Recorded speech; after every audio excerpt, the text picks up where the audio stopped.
Today's topic of discussion is consumer's equilibrium. Talking about the consumer's equilibrium, first we can just have a look at these two particular words, right? Who is a consumer? Many would say a buyer is a consumer. But actually it's not true. Take an example of an infant. He is consuming, say, milk powder, or maybe say talcum powder, or maybe say oil or some other thing. But he did not go to the market. Means he is not the buyer. Okay, so buyer and consumer may be different. Consumer basically means the person who is using the particular commodity. And the objective behind using this particular commodity is to satisfy his want.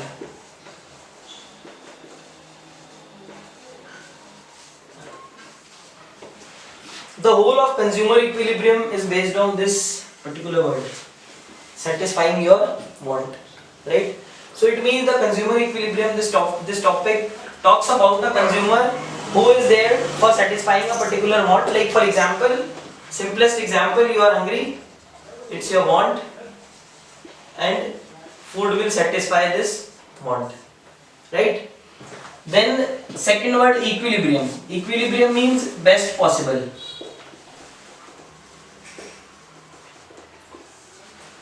You cannot have a better situation than this, right? So when can a consumer have the best situation? When his satisfaction is maximum. It means the aim of this particular topic, consumer equilibrium, is to find a certain consumption level, or how a consumer should spend his money, what commodity should he buy, so that his maximum satisfaction can be attained, right? Okay, now moving on to the another important term of this particular topic, that is utility.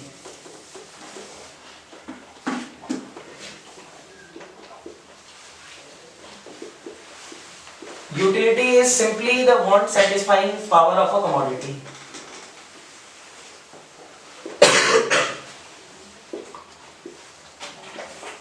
Want satisfying capacity or power of a commodity is defined as, or is known as, utility. Like same example, you are hungry, food had the utility. You want to learn economics, economics book has a utility. You want to learn physics, physics book has a utility. You are feeling cold, warm clothes have a utility, and so on. You have to remember that a consumer will buy a particular commodity or consume a particular commodity only when there is utility of that particular commodity. For example, none of you would be ready to take a physics book because for you people it is not having utility unless you have science. Then this utility is related to price can be better understood using a simple theory that is known as diamond water paradox.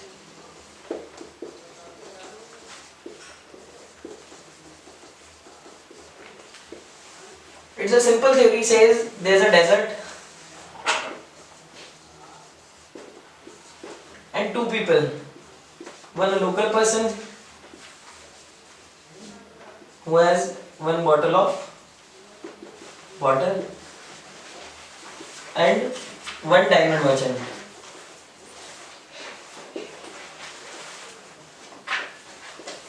Who has a bag of diamonds. When they move on a little distance and both feel thirsty, this person consumes half of his water, but he doesn't get any water. So the diamond merchant asks this local person to give him half bottle of water. This person in turn says that the merchant will have to give him half bag of diamonds. The merchant disagrees. I won't exchange my half bag of diamonds for half bottle of water. When they move further, again in the sunshine they feel thirsty and need the water. Again he drinks half of that water. So suppose you can say that only 1/4 of the water is left. Here condition becomes very intense. Why intense? He needs the water badly, right? So he again urges the local person to give him certain quantity of water, but this time he says that this time the full bag of diamonds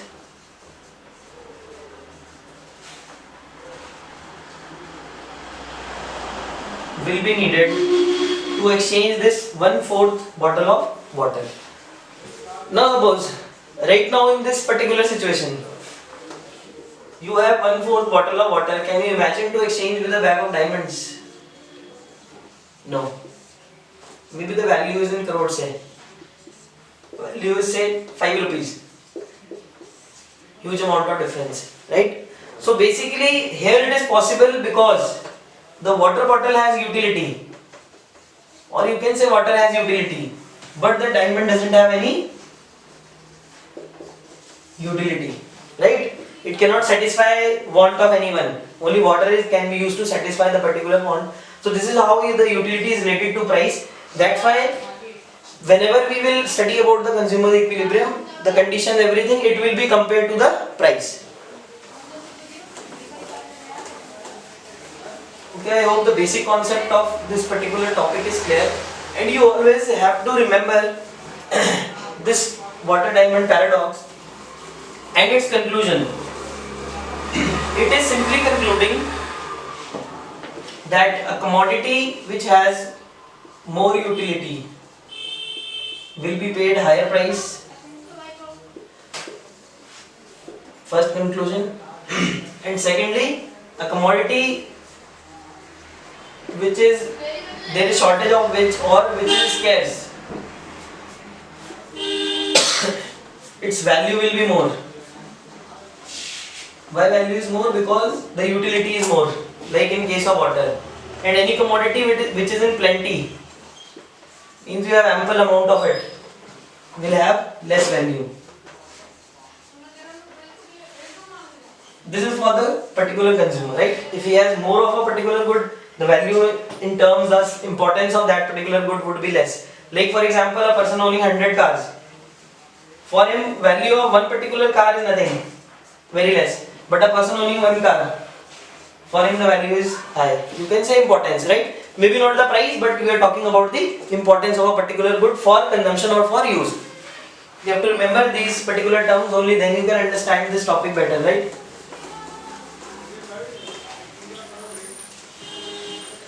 Now next we move on to the approaches to the consumer equilibrium.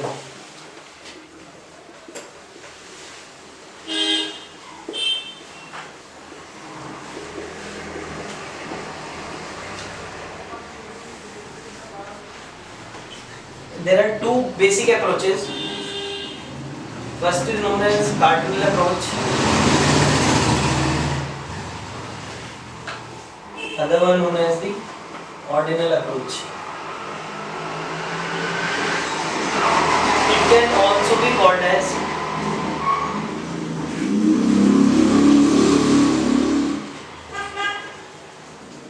utility analysis. It can also be called as indifference curve analysis.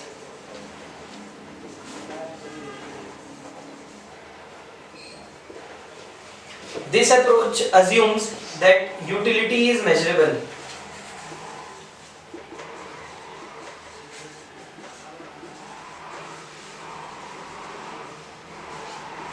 In cardinal numbers.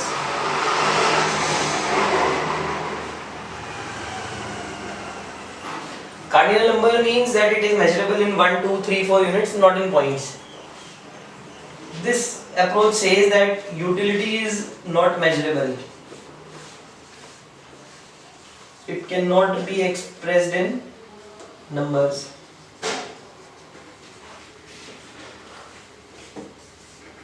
This is an old approach. This is a new approach. This was given by Marshall, often called as Marshallian approach. This was given by Hicks, often called as Hickson approach. You just have to first of all understand the two approaches, what these approaches are and how they are different. Like we said that cardinal approach says that utility is measurable. Measurable means you can count it in numbers. While indifference curve says utility is not measurable. You cannot actually utility is not measurable. You do not have any scale to measure utility, right? For measuring something you need some instrument. Like for measuring the length you need a scale. For measuring the quantity of a liquid you again need a quantities vessels.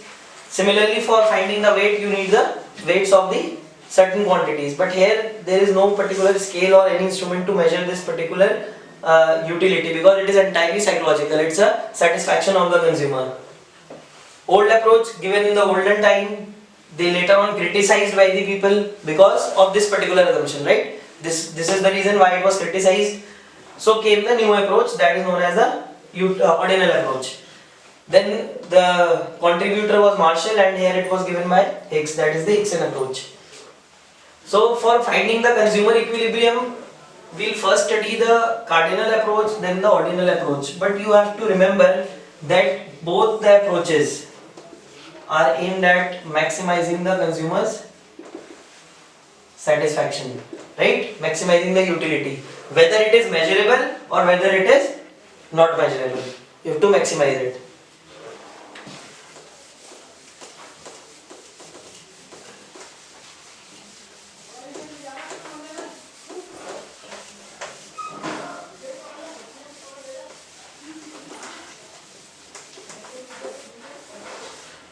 Okay, so now under the cardinal approach,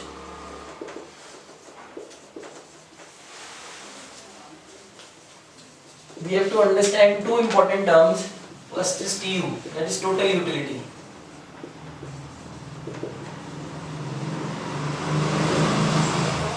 Total utility shows me the utility gained by consuming certain units of a commodity.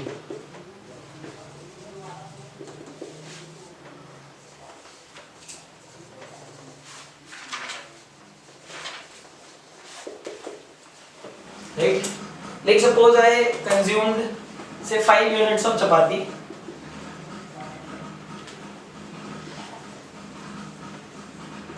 and say got 50 utils of utility. Utils is the unit used to measure. After understanding the meaning of total utility, we have to understand the meaning of marginal utility.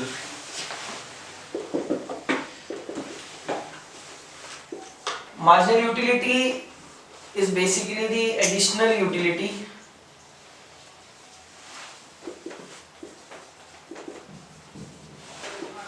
gained on consuming one additional unit of the commodity.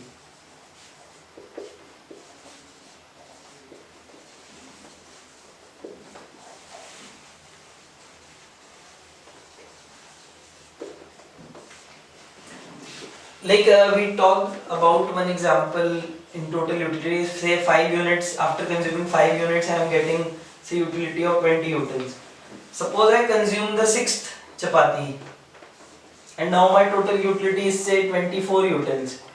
So 4 utils is the marginal utility. You can also say that it is the rate at which total utility is changing if total consumption is changed by 1 unit.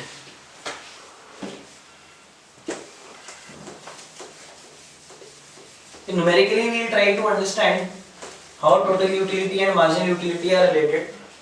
First of all, you can just see the formula. Marginal utility at any unit can be calculated by this using this formula. Total utility at that unit minus the total utility at the previous unit. Or you can say change in total utility upon change in units consumed when you change this only by 1 unit. That's why I said it is the rate at which the TU changes if consumption is changed by 1 unit.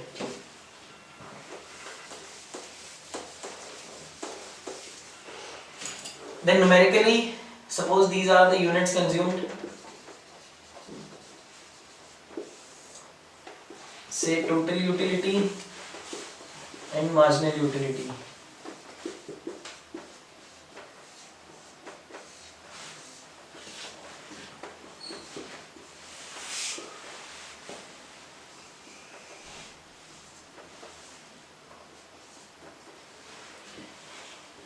See why I have drawn margin utility first, that we will talk about in the second topic.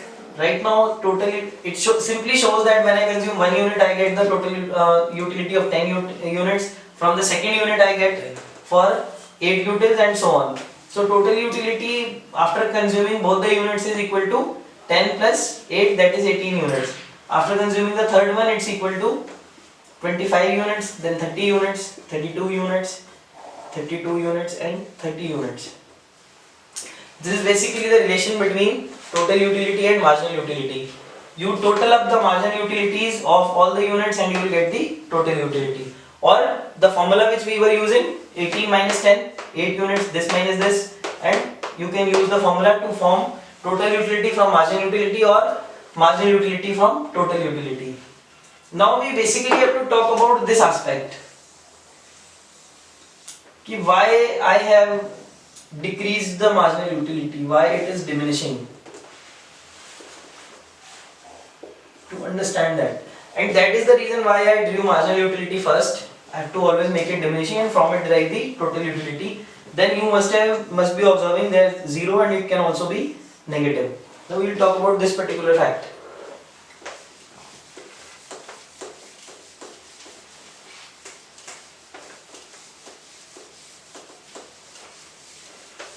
This is according to the law of DMU.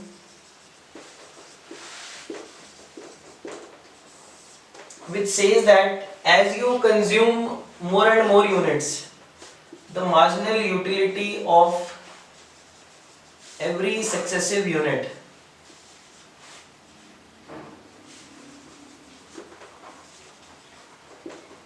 goes on diminishing.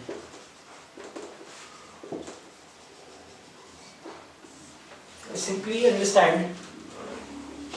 Suppose you were playing a game, say football, in a particular field, come back to your home feeling thirsty, maybe one glass of water you consume and you feel very happy and you consume the other glass, right?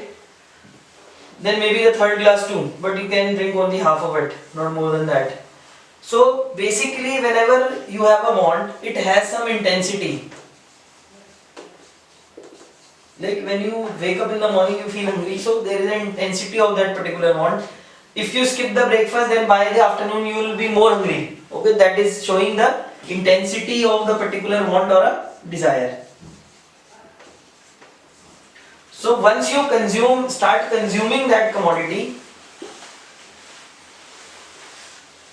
this desire starts decreasing. So that is the reason the first unit consumed of any commodity would give you the maximum satisfaction. For example, say you like pizzas.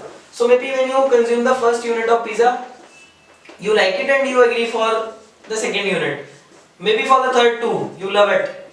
But at a point, you would say no to it because the intensity of that particular want is decreasing and it is for all the commodities. This is a universal law applicable to consumption of all the commodities. So once you have to, if you have to define what does this law state, so you have to mention that the law of diminishing marginal utility or the law of DMU states that the marginal utility of every successive unit goes on diminishing. This law has certain assumptions. Like all other laws, there are certain assumptions to this law. The first assumption being continuous consumption.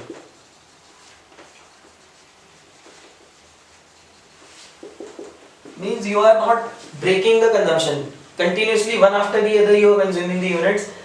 Like for example, if you are taking 4 chapatis in the breakfast, or say maybe you would say no chapati in the breakfast, say slice of bread. Okay, and maybe say 2 slices of bread in the evening. So you cannot compare these. You can compare continuously 1, 2, 3, 4. These units and 1 and 2. These units. If you see the MU here would be diminishing, but here it may be more than the 4th unit, right? Because the intensity has developed once again.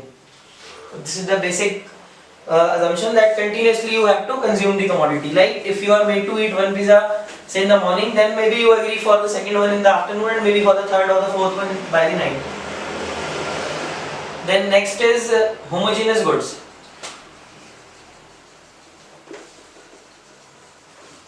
Homogeneous goods mean that the goods should be identical in all aspects, in taste. Like suppose if you are talking about a pizza, not first a veg, then a non-veg, then some other flavor of a pizza, so they should be similar. Like if you talk about chapatis, so same type of chapatis. Then third is the standard units.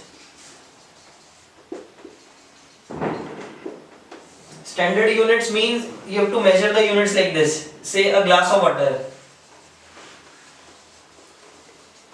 and not a bucket of water,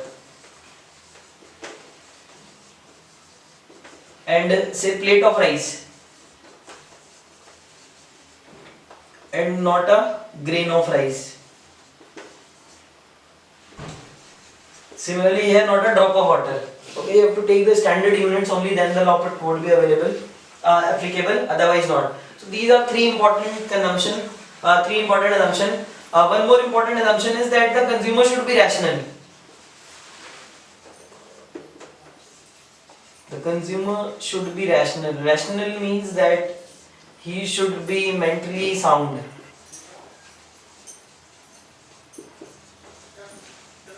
Or you can say he should be logical. Reasoning. He should have the reasoning power, and he should try and achieve the equilibrium. He should think how he is spending the money.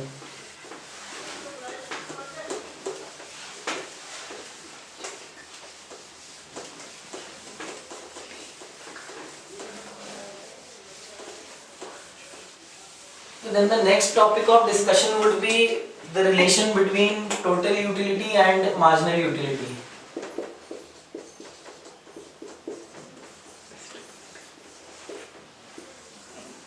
So as we have discussed in our law of DMU, like suppose first of all I'll just tell you what to mark on the axis. Here is x-axis shows the units consumed, y-axis shows total utility and marginal utility. So marginal utility always diminishes.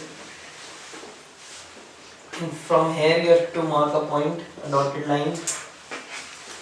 Till this point you would rise, after this it would fall.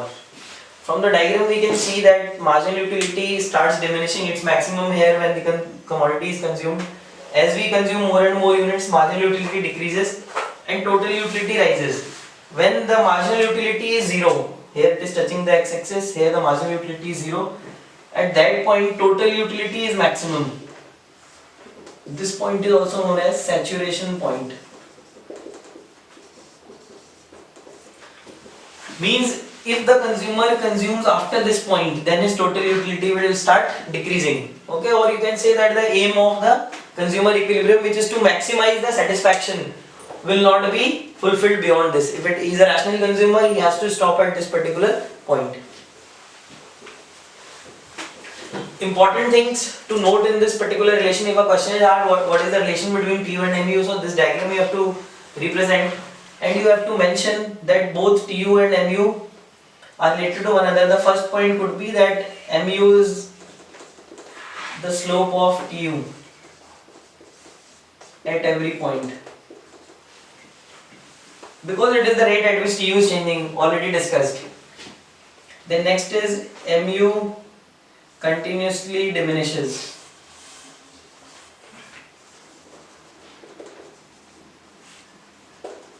Then becomes 0 and then negative. Third point could be TU rises till MU is positive. We can see till the point MU is positive, TU is rising. Then TU is maximum when MU is 0. And the last point could be that TU falls when MU is negative. This, as we already discussed, is also the saturation point. So these are the various points which you have to write if a question is asked. Explain the relation between TU and mu, and also it can be explained with the help of a schedule which we have already seen.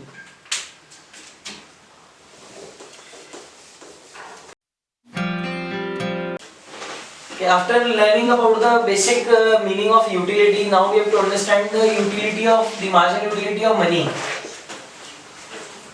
Money, you all know, it is all the currency notes which you have in notes, coins. You basically need to know that money itself doesn't have any utility.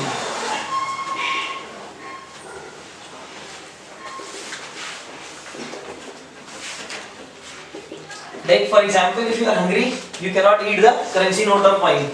But money has the power to purchase utility.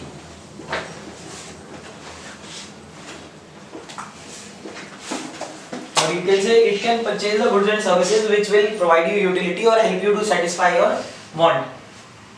So, utility of money is basically measured in terms of the utility derived from the goods and services which the money can buy.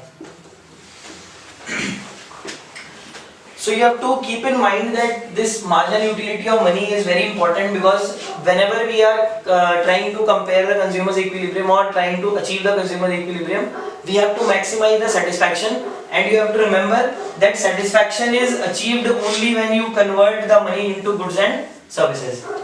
Like keeping money with yourself will not provide you any satisfaction. So the objective is to attain the maximum possible consumption, right? But then also utilize your income in the best way.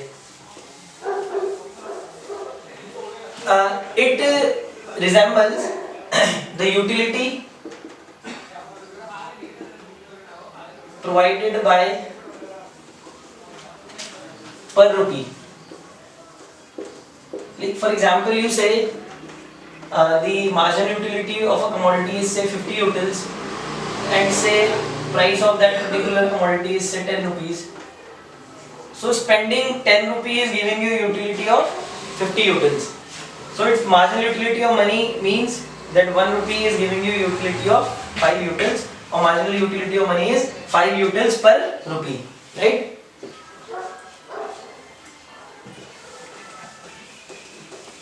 You always have to remember this particular concept, because this is very important to understand the consumer's equilibrium.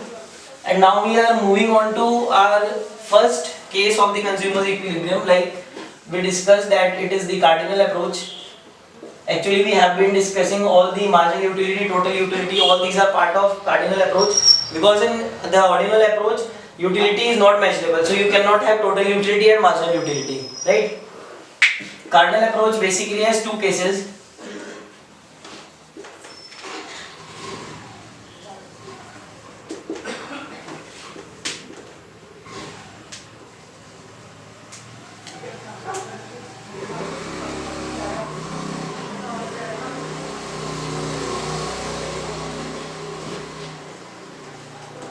One commodity case and two commodity case. Under one commodity, we assume that the consumer is consuming only one good, while here we assume that the consumer is consuming two goods, right? So first we will study the one commodity case.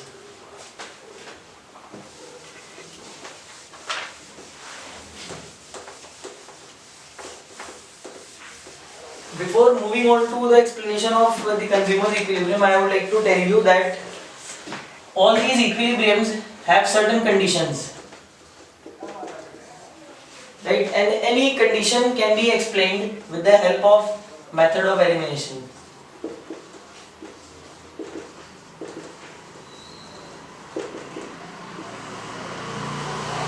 Method of elimination, you already know the meaning. To remove something, right? You watch the reality shows, there you see the elimination round, means removing someone or from the particular game or whatever it is. So like suppose if I have three options, say three conditions, and I have to prove that this condition is correct. Method of elimination simply means that you prove that this is wrong and this is wrong. So obviously this is correct. right? This method is used for explaining all the conditions in economics, whether it is consumer equilibrium or producer equilibrium, or it may be any other condition. So very important method.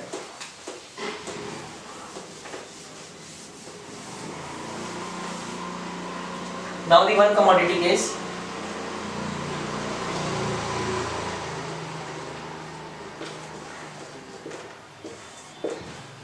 One commodity case, as talked, we already talked about this, that the consumer is assumed to consume only one commodity, and this particular approach is based on consumer surplus. Consumer surplus simply means the gain which the consumer can get. For example, if you get utility of 10 utils from a commodity and price of that commodity is say 8 rupees, right? And we assume that marginal utility of money is 1. So if I divide this by 1, then it will again be 10 utils only. So here the consumer is gaining 2 utils because he is giving money worth 8 rupees but getting the utility of 10. This is known as consumer surplus or gain. Similarly, if the price of the commodity would have been say 12, right, and the utility remains same, then the consumer would be losing 2 utils.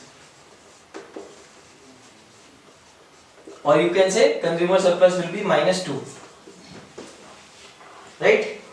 This concept and the equilibrium is based on maximizing the consumer's surplus. You have to maximize the total gain of the consumer, means it is the best possible situation. He cannot get more than this gain by consuming any more unit of that particular commodity.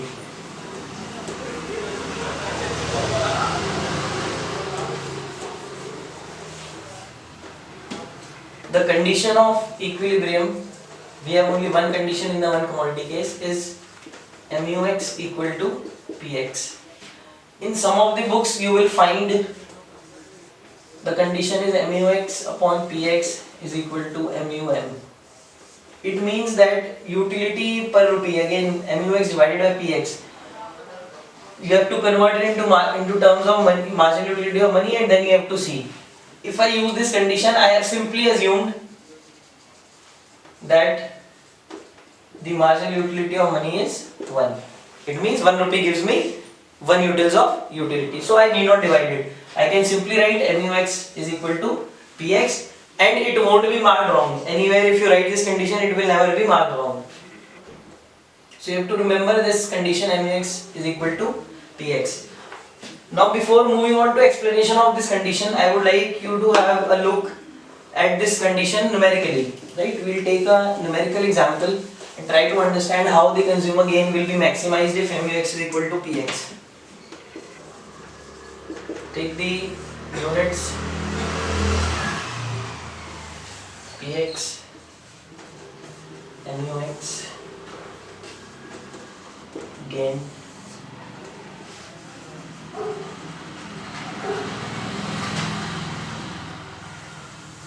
consumer surplus.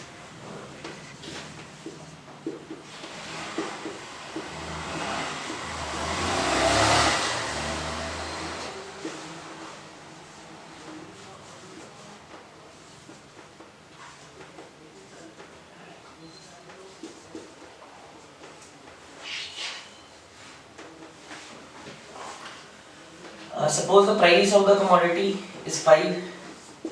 Here we assume that the price remains constant, and practically also consumer cannot alter the price of the commodity. It is given by the market. Now if see that when the consumer consumes the first, again the assumption is that marginal utility of money is equal to 1. So I am not dividing it. If say marginal utility of money would have been 2, then first I will have to divide MUX by 2. Then I will get MUM, and then I will compare it with the price. In the first commodity, when the consumer is consuming, he is getting the utility of 10 utils, but he is spending only 5 utils. Only 5 utils are going from his side, so it means his gain is 5. Again, for the second commodity, the gain is 3. For the third commodity, it is 2, then 0, Now consumer is started facing a loss, right? Paying 5 and getting utils only 4. So he is -1, then he is at a loss of -3 and then -5.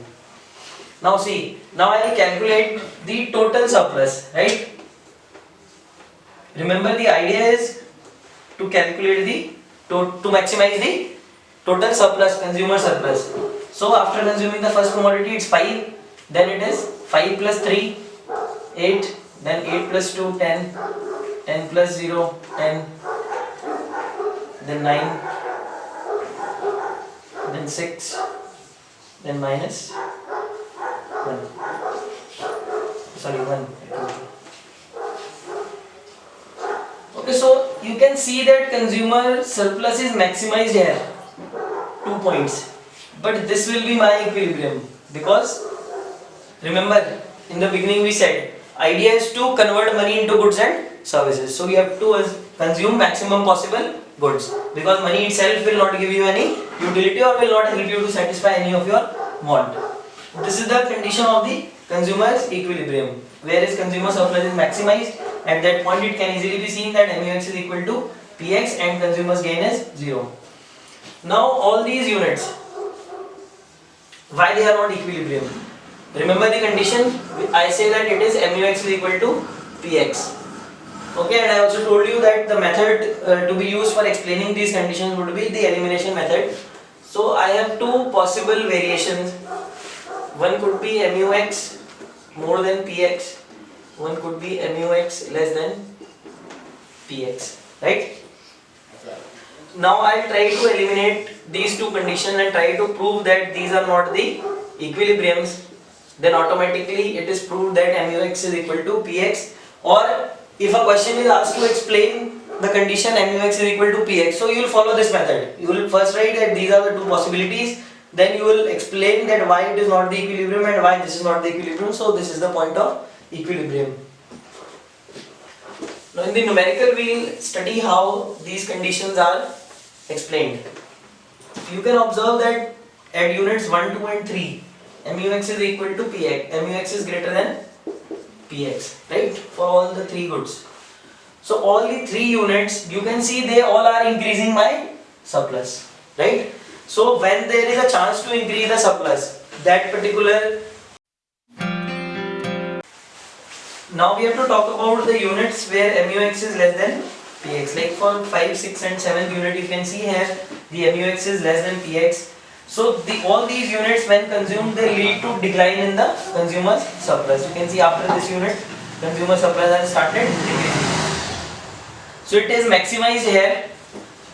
So it means that when the consumer consumes only 4 units of that commodity, he will be in equilibrium or he will be able to maximize his total satisfaction. This is a numerical example. You can simply graph any numerical example. Just take a constant price, MUX declining due to the law of DMU. Okay, you will just have to remember, make any point where these two are equal, and similarly you can calculate at the consumer's equilibrium, because the question may be asked, explain the consumer's equilibrium of one commodity case with the help of numerical example. So this schedule is to be made. Theoretically, a question may be asked to explain the conditions of the equilibrium, right? So you have to tell that again using the method of elimination why the other two cases are not, conditions are not the equilibrium, that is MUX greater than PX and MUX less than PX. Now diagrammatically also we can explain this.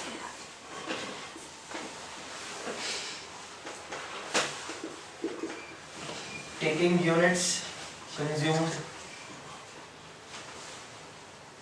on x-axis and MUX and PX on the y-axis. PX remains constant, MUX diminishes due to the law of DMU. This is the point of equilibrium where MUX is equal to PX. All these, this particular area shows the consumer surplus, total of the consumer surplus or the consumer's gain, because for all the points lying on this particular line MUX is greater than PX. While this particular area shows the loss of the consumer, because here for every point PX is more than MUX. So this is the consumer's one commodity case. You have to remember it because it's a very important topic, and a question may also be framed in the way that given the price of a good, how would the consumer decide how many units to buy? So again, you have to answer it on the basis of one commodity case, that he would decide on the basis of the margin utility and the condition. Next we have to move on to the two commodity case. Here the consumer is assumed to consume two commodities, say good X and good Y. You have to remember that here the law of DMU is modified to law of equimarginal utility.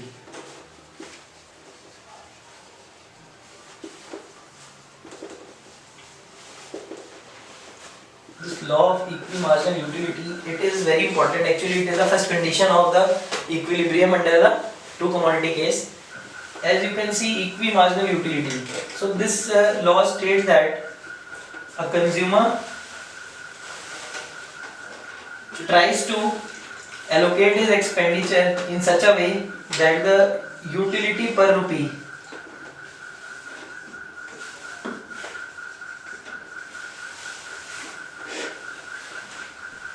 of X is equal to utility per rupee of Y. Already we have done how to calculate the utility per rupee. As I gave you an example, say the margin utility of a derived from a unit consumed of a commodity is 80 and the price of that commodity is say 10. So it means utility per rupee is 8, that is 80 divided by 10. Or simply you can say that if you spend 1 rupee on this commodity, you will get 8 units of utility.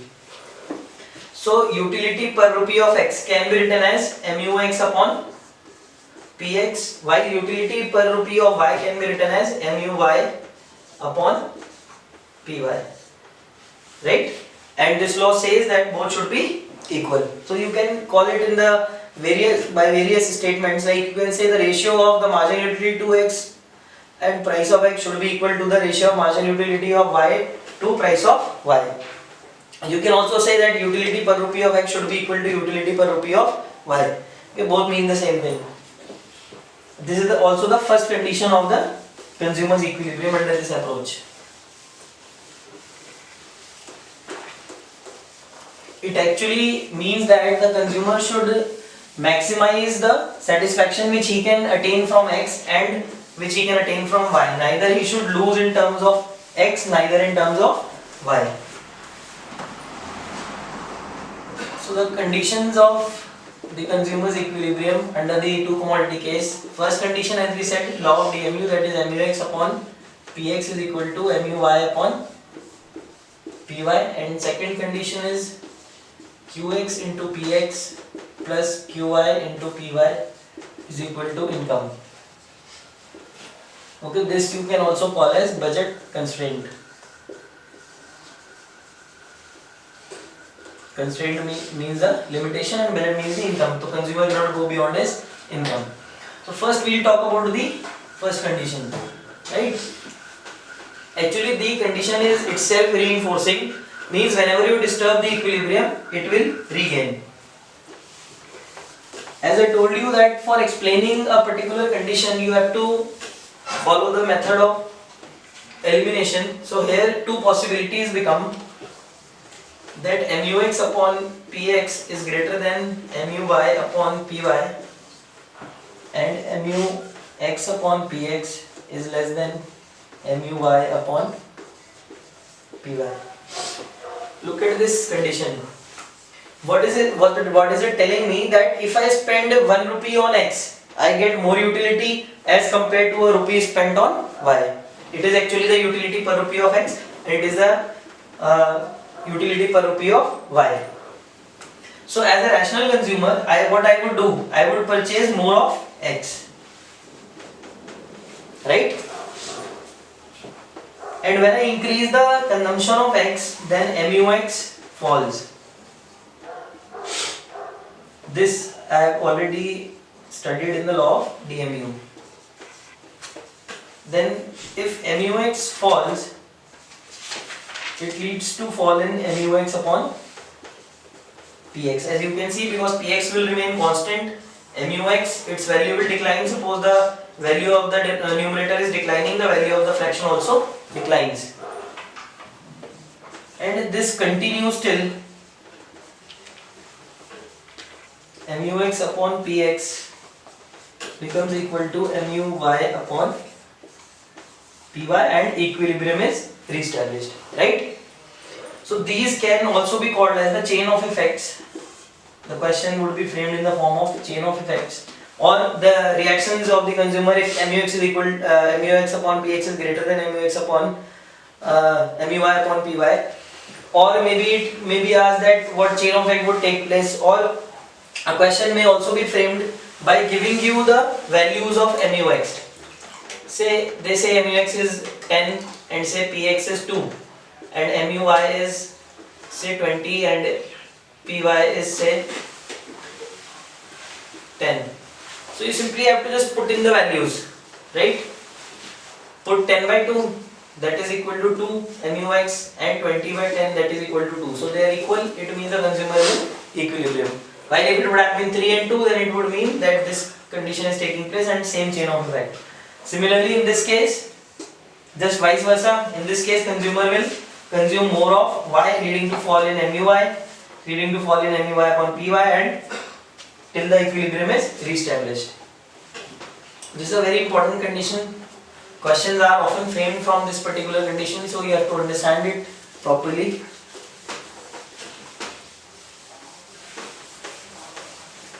Then moving on to the second condition of the equilibrium, that is QX into PX plus QY into PY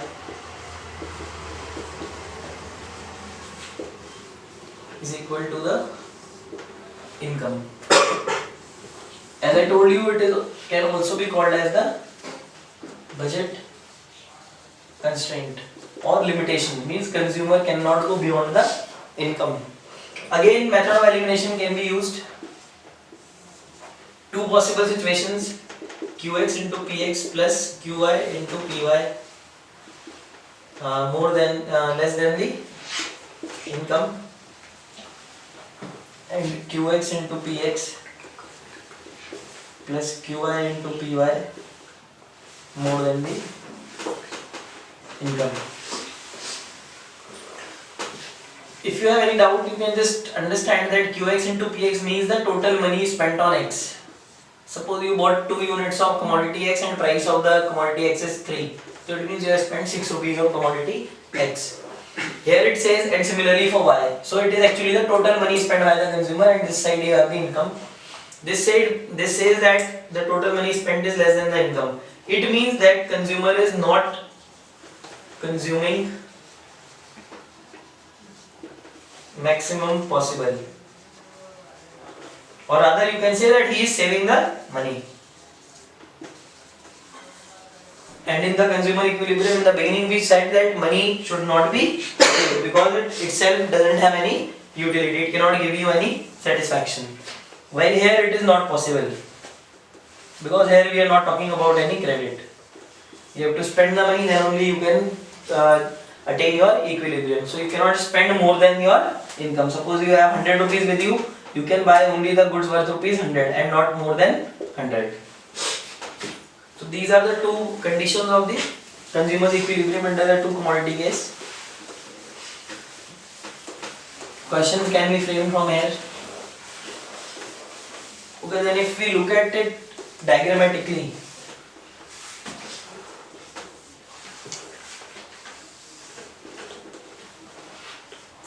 then you can name these axes R1 and R1 and O1. On one axis I show MUX upon PX, and on The other exercise show MUy upon PY. See, both of them would be decreasing. They would be decreasing because of the law of DMU. You must understand that law of DMU states that the marginal utility goes on diminishing. On this exercise, we can see that this is the point where MUx is equal to MUy upon MUx upon Px is equal to MUy upon Py, and here the equilibrium is satisfied. At any point lying here, consumer would be in a condition of loss either in terms of x or in terms of y. This is the diagram which shows you the consumer equilibrium under the two commodity case. Now we can also study it with the help of a schedule.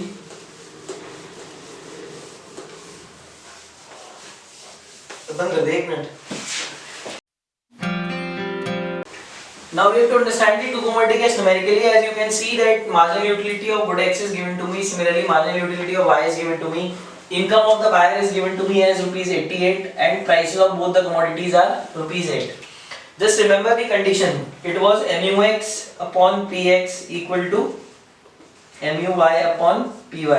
So it means that for applying, and obviously one more condition, for this condition I have to first find MUx upon Px.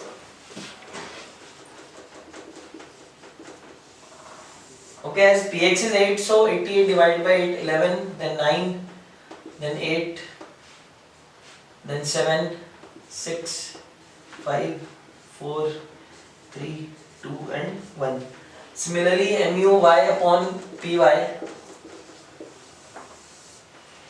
40 by 8, 5, 4.5, then 3, then 2.5, then 2, 1.5, 1.5, 0 and 0. So first of all I have calculated by MUx upon Px and MUy upon Py.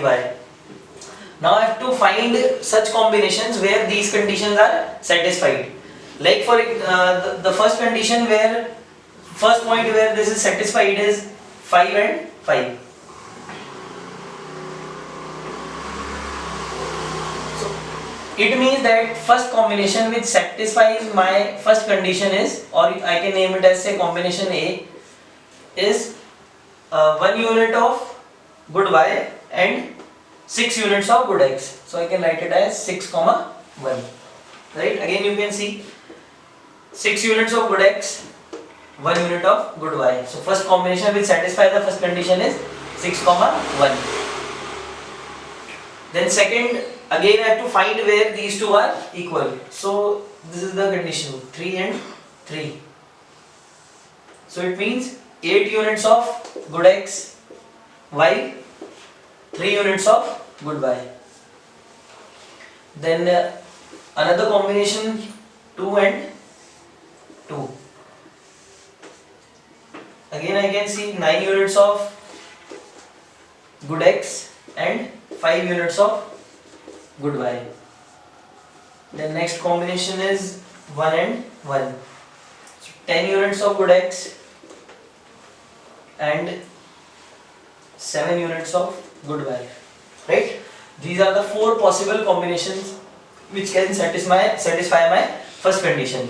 But see, equilibrium can be only at one point. There can only be one condition of the consumer equilibrium. So to find out that particular condition, I have to apply the second condition, which is Qx into Px plus Qy into Py is equal to income, or the budget constraint, right? See, income is given to me as 88. Now I can find the total expenditure on these bundles. Like for the first bundle, the total expenditure will be 6 into 8 plus 1 into 8. So it will be 48 and 8, so 56. That is price of x into 8 and price of y into 8 and add them. Or you simply apply it in this equation. Then on the second one it would be 8 into 8 plus 3 into 8, that would come out to be 88. Then on the next one it would be 9 into 8 plus 5 into 8, so that would be 48 and 972, 112. And similarly you can calculate it for the combination D, Now see, it is this condition where his second condition is satisfied. So consumer will be in equilibrium when he buys this combination of goods, say 8 units of X and 3 units of Y. So you have to apply both the conditions to find the consumer equilibrium if a numerical question is asked, right?